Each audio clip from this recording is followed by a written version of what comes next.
folks, welcome back to Indaba Africa. This is Chris once again.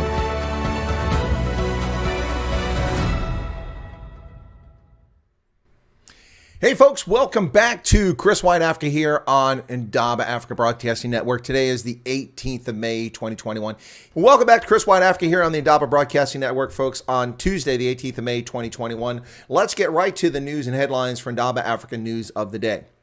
Heineken is in talks to buy South Africa's Distill. Those are the makers of Amarula, Savannah, Hunter's Dry, Durbanville Hills, and of course, Nederburg wines. Price hikes are coming for electricity from the failed parastatal Eskom, passing on outrageous, exorbitant price hikes once again in an annual event that seems to continually fleece South African consumers while failing to deliver consistent, reliable electricity and damaging South Africa's economy. Where is the money going? Certainly not in maintenance of plants. Just the past 2 days, Eskom has had to shed 2,000 megawatts of power delivery because it lost 10 generating stations across the country. Where is all this money going? Every year, seeing annual increases of 15% or so again this year. South Africa's Competition Committee is looking into online markets like Take-A-Lot and Uber Eats. Perhaps they should take a closer look at South Africa's abysmal business environment, its anti-business rhetoric, and its racist legislation, which stunts entrepreneurialism and states punitive policies against the market. There's a reason why there is a limited number of players in the field. It's because the state prevents commerce. And a new South African airline, Skylink, not to be confused with South Africa's largest air carrier, Airlink, SA Airlink. Skylink is set to launch in September, and it will rely on the controversial Russian SSJ-100, of which it's going to get 10, 5 outright purchase and 5 under a wet lease. Namibia has banned all poultry imports from South Africa now after another outbreak of avian flu. Last month they banned imports from one particular farm in Herkulini. Now all poultry from South Africa is banned from entering Namibia. President Ramaphosa endorses solidarity with Palestine. And Germany is near an agreement with Namibia over the well over a century-old conflict with the Herero, in which 65 to 75,000 Herero died in a conflict which they started after murdering 300 plus German settlers living in Namibia. President Hage Geingob of Namibia is distancing himself from the Namibia Broadcasting Corporation strike that's taking place. 30 people sentenced to death in Eid riots in Kinshasa, a country with virtually no Muslim population, saw vast outbreak of dangerous violence, which led to the brutal slaying and beating to death of a police officer this past Thursday. 30 people already sentenced to death over that event.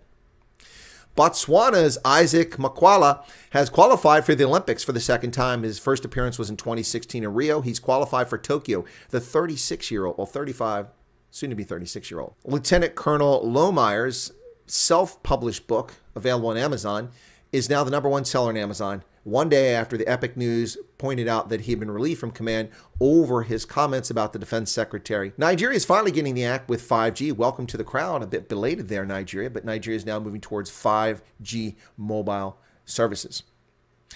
And you too can own a McLaren. For just $225,000 US, you can buy the Artura, a hybrid supercar from McLaren. It's beautiful. And it gets 19 miles on a single charge. Somehow I don't think I would push a vehicle that gets 19 miles on a single electrical charge. 30 kilometers. And today, folks, was the 18th of May, 2021. It is election day here in Pennsylvania. And I voted on 2 constitutional amendments to amend our Constitution to restrict the powers of the dictatorial fascist head of state, executive, the governor of this state, and return power to the legislature and the citizens. And also candidates were running for office today as well.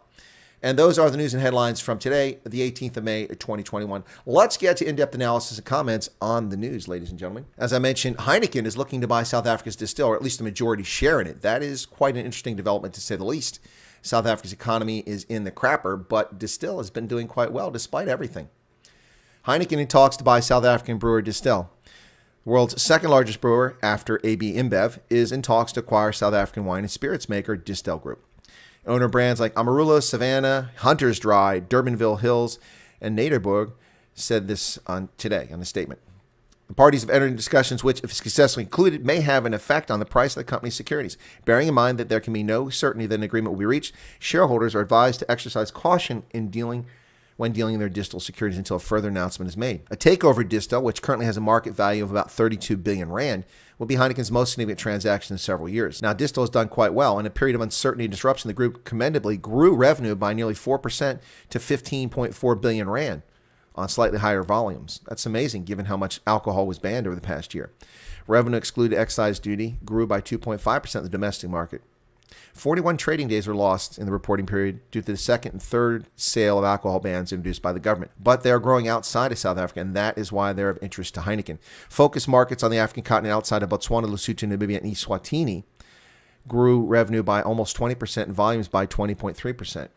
Kenya, Nigeria, and Mozambique all recorded strong double-digit growth as investments in people, systems, and skills continue the route-to-market rollout in country production delivery on a strategic intent to grow the business across the continent.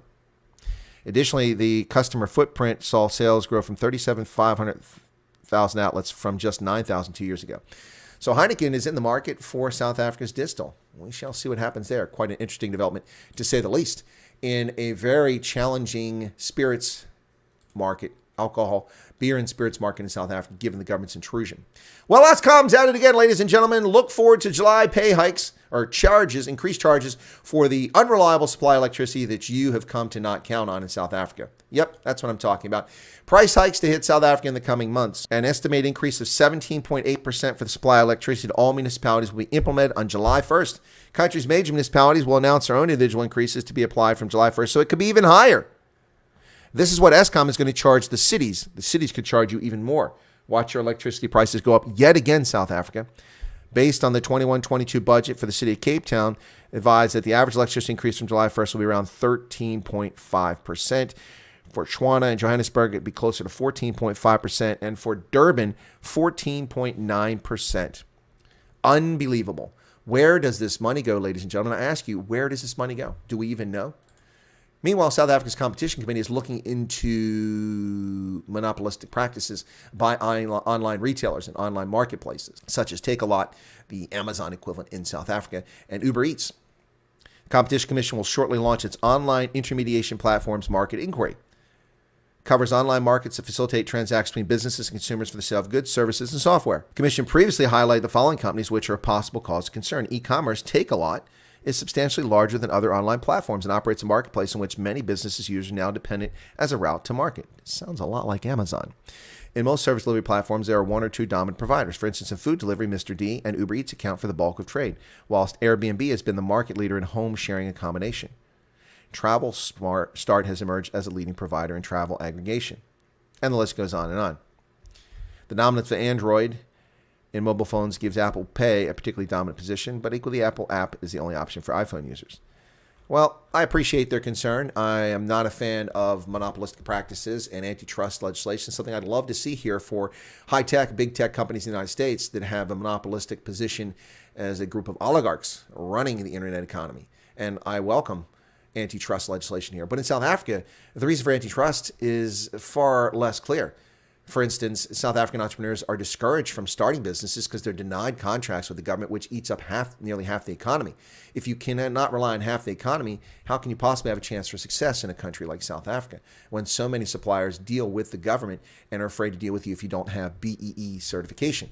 So racist policies undermine entrepreneurialism, the government's theft, the government's failure to maintain infrastructure, the government's outright effort to steal corporations. We see now in the National Petroleum Bill that's come out, they want to steal 20% of all exploration and exploitation of hydrocarbons in South Africa after a big natural gas discovery. How can you trust that? It's no wonder that there's only a small number, not to mention prohibitively high cost, the government's malicious behavior during the pandemic with the National Coronavirus Command Council, an undemocratic, unelected, unaccountable, capricious body which has destroyed South Africa's economy. It is shattered. It is a mere shadow of what it should be and what it was. It's disgraceful. So before you look at monopolistic practices, you should look at the monopolistic practices of Eskom, SAA, Transnet, Airports Company South Africa. Those are monopolies. Not SAA, it's bankrupt, but it tried to be a monopoly. Well, in the South African aviation market, a new player has come along. Successor to SAA, hardly, yet another player. Skylink Airways aims to fill a vacuum left by South African Airways, which Airlink SA is already doing. SA Airlink is already filling that vacuum, and Comair will do the same. It is becoming the first Sukhoi Superjet 100 operator in Africa. Well, good luck, folks. This is a very troubled aircraft with a very troubled history. So the company was established by entrepreneur Clarence Andreas Steyn, who laid out the plan in an interview with Aero Telegraph.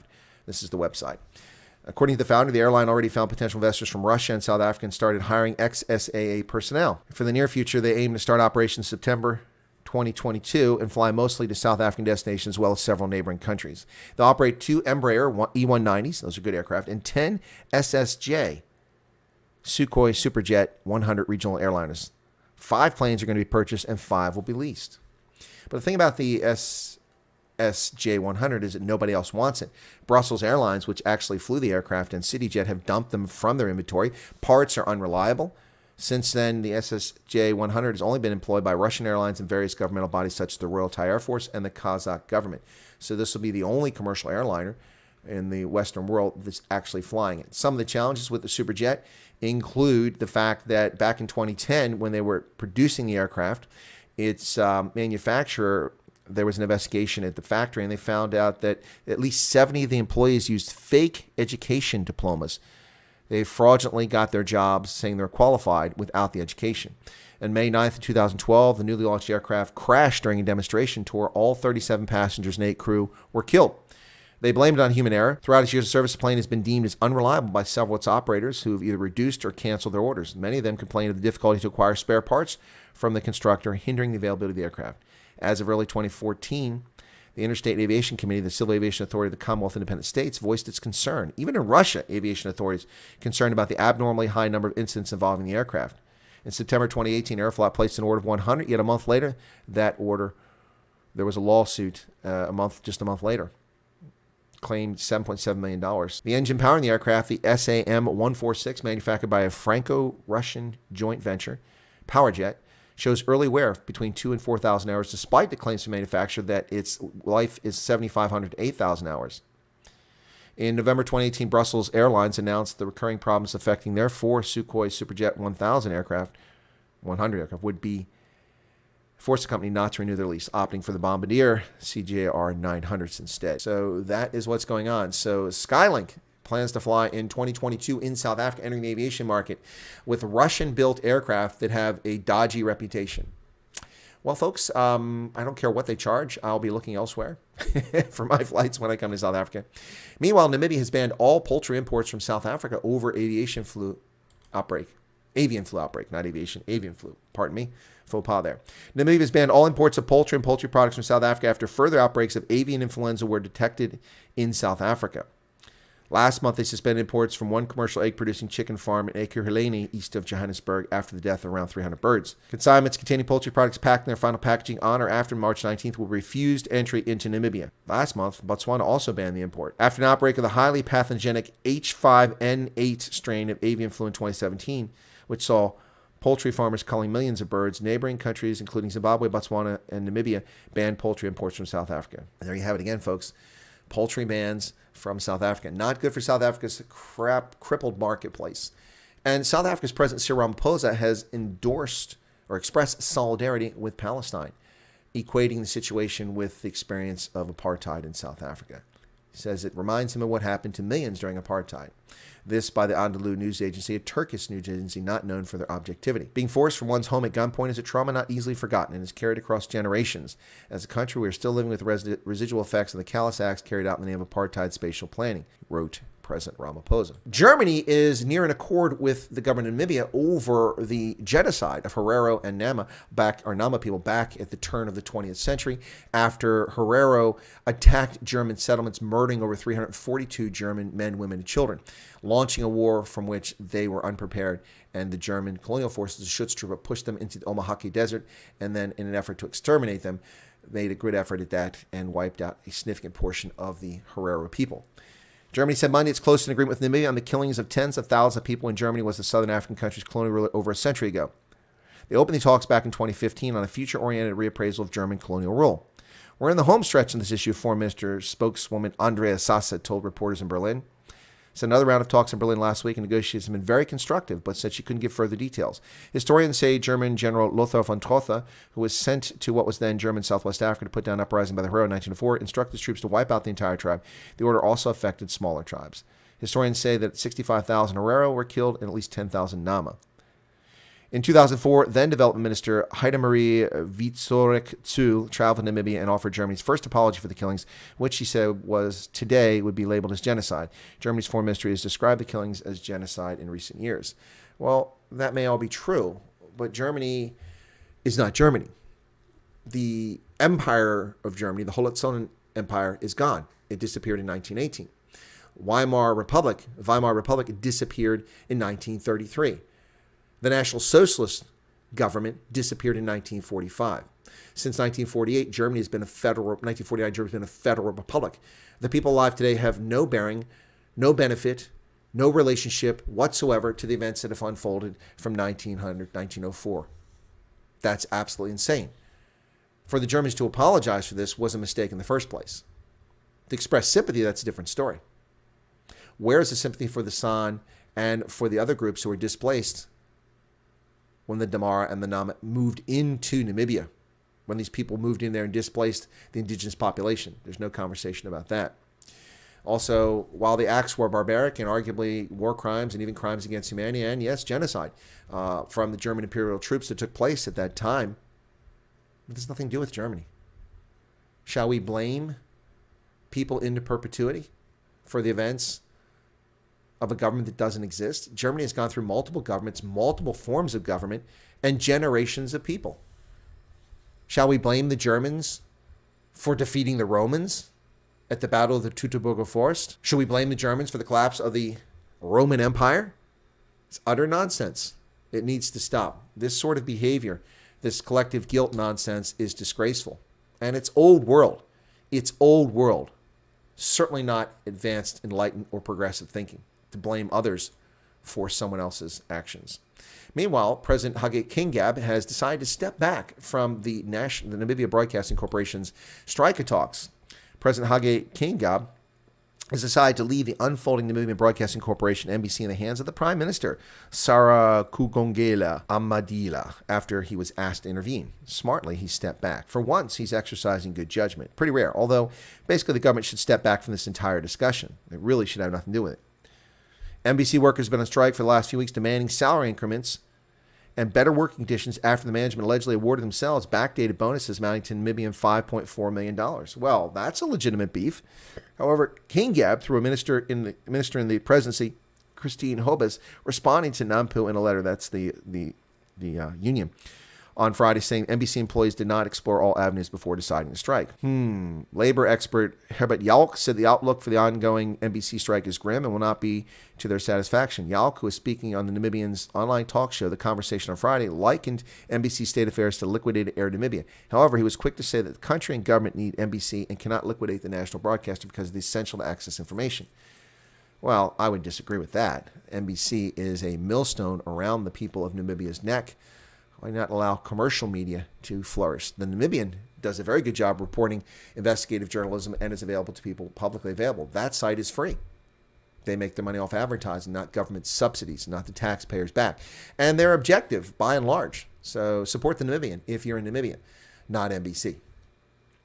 Meanwhile, in the Democratic Republic of Congo, after Eid al-Fitr-related clashes between arguing Muslim groups in one of the holiest celebrations of Islam, that comes after Ramadan to celebrate the end of Ramadan, the Eid.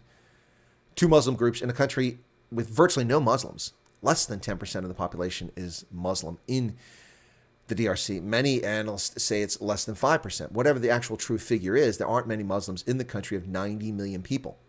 Nonetheless, Muslims created chaos, fighting and attacking each other, beating a police officer to death, and injuring many others. And just days after these events, they've already been charged, tried, convicted, and sentenced to death. That's a pretty record, pretty fast. Imagine if we did that to the insurrectionists here in Portland, Seattle, Washington, Minneapolis. Imagine if they had that kind of justice. Our cities wouldn't have been burning from an armed insurrection and insurgency last year, in which people declared an independent country. The Capitol Hill Autonomous Zone seceded from the United States. DR Congo sentences 30 people to death over clashes with police in Kinshasa. Look at that vehicle. Burned out police car outside the Martyr Stadium in Kinshasa. That's ironic, Martyr Stadium. 30 people were sentenced to death in DRC on Saturday after a one-day trial for their role in the anti-police violence marking the end of Ramadan in the capital. A policeman was killed in Kinshasa on Thursday as rival Muslim groups fought over the right to mark the end of Ramadan at a major sports stadium. A lawyer for civil parties, Chief Tshipa, told Agence France Presse 30 people were sentenced to death in a trial that had started on Friday, a day after the violence allegedly took place. Well, it's not allegedly. The violence took place. There's video footage of it. They have not carried out death penalties since the moratorium was introduced in 2003. Since then, death sentences have been commuted to life imprisonment. Regional government said that in addition to the police officer killed, several people hurt and one police vehicle was burned in the fighting outside the Martyr Stadium. Kinshasa Police Chief Silvano Kasongo said around 40 people were hurt and 35 have been arrested. Two rival factions have for years disputed the leadership of the DRC's Kamako Muslim Federation. This from Deutsche Welle. Dozens of police injured, one officer killed this week as rival Muslim factions clashed in Kinshasa during the Islamic Eid al-Fitr holiday. 30 people handed a death sentence. Meanwhile, in Botswana, much brighter, better news here, folks. Much better news. Oh, just looking for something right here. Sorry about that. Much better news in Botswana, where Isaac Makwala has qualified for the Olympics yet again. It's the second, Isaac Makwala's second qualification for the Olympics. He qualified in Rio in 2016. He's qualified in the men's 200 and 400 meter events at the upcoming Tokyo Olympics. Yeah, the 2020 Tokyo Olympics may be taking place in 2021. He beat the qualification times of the National Athletics Championships in Gaborone that ended on Sunday. And he is, he won, he's 35, he turns 36 in late September, and he represented Botswana at 2016 Games in Rio, finishing 5th in the 4x400 meter relay. Last month, he notched a bronze in the 4x400 meter relay at the World Relays in Poland. It was his first medal since taking gold at the Commonwealth Games back in 2018 in Australia, so a 3-year gap for him as he reaches 36 years of age. Botswana's only Olympic gold medal came from Nigel Amos in 2012 in the London Olympics, where he finished in 1 minute, 40 seconds, 0.73 hundredths. Less than 1 second behind gold medal winner David Rudisha, who lived in Germany at the time. I was at the 2012 Olympics when Nigel Amos won that medal. It was glee and exaltation and a lot of happiness. Botswana's had several athletes qualify for the Olympics, and they have never had a medal until Nigel Amos won that silver medal in the 800 meters back in 2012 in London. And David Rudisha was actually living in Germany at the time. And I know this because he flew back with me on the same flight to Stuttgart. He was going to university in Stuttgart, and we got off the plane together. I have a photograph of him from the 2012 Olympics when I was picked up in Stuttgart. Quite fascinating stuff. Anyway, so congratulations to Isaac Makwala, who at nearly 36 years of age has qualified in among the most difficult physical events. That's speed, racing, running events. Wow, this is pretty impressive on his part. Congratulations to Isaac, and good luck in Tokyo, assuming Tokyo does take place coming up very soon. We don't know. The majority of those polled in Japan don't want the Olympics at all because of their fears over the pandemic. Meanwhile, the lieutenant colonel in the U.S. Air Force, who self-published a book and was recorded on a podcast in which he criticized the defense secretary, retired General Lloyd Austin, has been removed from command, but that's not the news. That was the news yesterday. Today's news is that his self-published book, which is available on Amazon, is the #1 selling book on Amazon just a day later. Look what happens when people oppress. Now, in the interest of full disclosure, as I said yesterday in my analysis, what he did is inappropriate. As commissioned officers, we're not allowed to criticize our chain of command publicly. That is simply not allowed. There is a forbode on that. And doing so is what put him at risk. But the effort to squash his book is what seems like more likely taking place here. I've seen officers who run their mouths about conservative presidents, including the previous president, and no action taken against them when they write public articles and do public appearances and speak ill of the president. So it seems rather selective. But all of them should be punished. It's not allowed. I abided by those rules as commissioned officer while in uniform, and they should abide by them too. You cannot have commissioned officers, especially senior commissioned officers or mid-grade officers, running around in public undermining the leadership of their chain of command. Whether the chain of command is right or wrong isn't germane. That is not healthy for a democracy or a republic. So Lieutenant Colonel Matthew Lohmeyer, his book is now the #1 selling book on Amazon. Wow. U.S. Space Force officers' self-published book positing that Marxist ideology and critical race theory is being spread throughout the military reached the top of Amazon's bestseller list on Sunday after it was learned that he was relieved of command. Irresistible Revolution, Marxism's Goal of Conquest and the Unmaking of the American Military by Lieutenant Colonel Matthew Lohmeyer reached the top of the retail website's bestseller list on Sunday. It came after he was relieved from command due to a loss of trust. Once again, he did make comments directed against the Secretary of Defense, and that is why he is out of position. Meanwhile, in Nigeria, Nigeria has decided to join the 5G revolution. Welcome to the party. A bit late, Nigeria, but it's a pleasure to have you on board.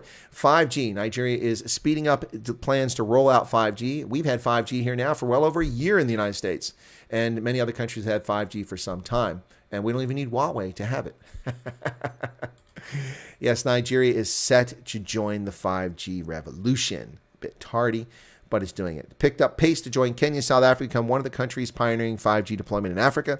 The latest move to prepare for national activation of 5G happened this month when the communications agency signed a memorandum of understanding with communications satellite firm NigeComSat to allow 5G service to ride on its C-band frequency spectrum, which accounts for 67% of commercial deployment of 5G networks globally. Importance of the spectrum for early deployment of 5G services in Nigeria cannot be overemphasized, says Umar Garba Danbata, vice chair of the Nigerian Communications Commission, in a statement. In 2019, Nigeria became the first to initiate trials, but it is quite slow. Support from operators like Huawei, ZTE, also Chinese, and Ericsson. The initial demos proved successful. That was 2 years ago. Yet Nigeria still does not have 5G service. Meanwhile, ladies and gentlemen, if you've got a spare $225,000 sitting around, let me show you this little beauty. You're going to enjoy this. If you got $225,000 sitting around, you can get this car from McLaren. Look at that. I won't attest to the color. That's a pretty vile color. But I do like the look of that car. Looks a little small for me, though, with my legs. McLaren reveals the $225,000 Artura, its first production hybrid supercar. And it's proud to tell you that it can travel up to 19 miles on electric power alone. 30 kilometers. A fully charged car can go 30 kilometers before the battery dies. Yeah, that's going to prove highly useful to transport around the world.